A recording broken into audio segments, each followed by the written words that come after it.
শ্যামনগর উপজেলার হরিনগর বাজারের পাশ থেকে ছোট্ট একটা নদী চলে গেছে সুন্দরবনের পাশ দিয়ে। নদীর ওপারে সুন্দরবন, এপারে লোকালয়। সুন্দরবনে মাছ ধরতে যায়, কাঁকড়া মারতে যায় ছোট্ট নৌকা নিয়ে মানুষ। দেখেন নৌকা নিয়ে যাচ্ছে স্বামী স্ত্রী বাচ্চা নদীতে মাছ ধরতে।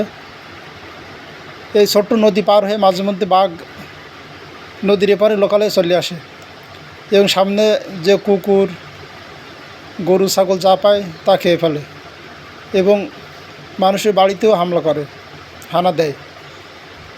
তারপরে মানুষ জাল মাছ ধরা বড় জাল নিয়ে বাঘের চারিপাশে ব্যাট দিয়ে বাঘ ধরে ফেলে। তারপরে সেই বাঘটা অনেক জায়গায় মেরেও ফেলে। আবার প্রশাসনের লোক আসার পরে বাঘটাকে নিয়ে মেডিসিন দিয়ে বাঘটাকে অজ্ঞান করে সুন্দরবনের মধ্যে যেয়ে রেখে আসে।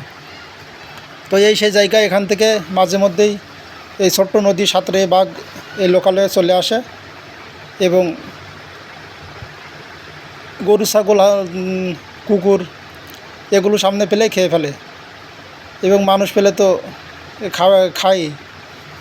তো এই সুন্দরবনে আসলাম, দেখেন কত সুন্দর সুন্দরবন, নদীতে পানি বয়ে যাচ্ছে, ওপারে সুন্দরবন।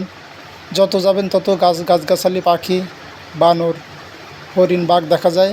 ভিতরে নৌকা নিয়ে ভিতরে যাওয়া যায়, ছোট্ট নৌকা নিয়ে যায় অনেকে, যে সুন্দরবনের এই মনোরম পরিবেশ দেখে আসে।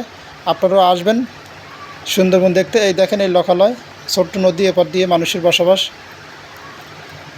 রাস্তাও খুব একটা ভালো না।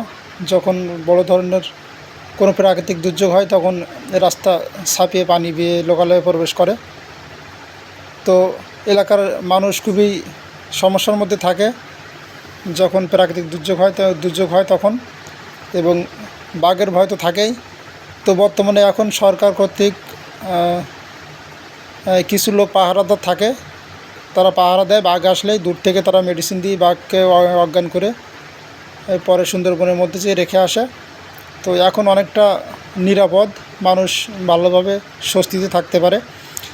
তো এটা পূর্বের কথা বলছি, আগেই এখান থেকে কয়েক বছর আগেই নিয়মিত বাঘ আসতো এখানে। তো এখন অনেকটা কমে গেছে। এই সরকারি যে লোক নিয়োগ করার কারণে এখন তারা রাস্তায় পাহারা দেয়। বাঘ আসার সাথে সাথেই তারা দূর থেকেই বন্দুকের মতো একটা গুলি করে। তো সেইটা বাঘের গায়ে লাগলে বাঘ অচেতন হয়ে যায়। তারপরে বাঘটাকে নিয়ে আবার সুন্দরবনের মধ্যে রেখে আসে। 30 থেকে 1 ঘন্টার মধ্যে বাঘ আবার তার চেতনা ফিরে পায় এবং জঙ্গলে আবার চলে যায়। তো আসবেন বেড়াতে সবাই সুন্দরবন।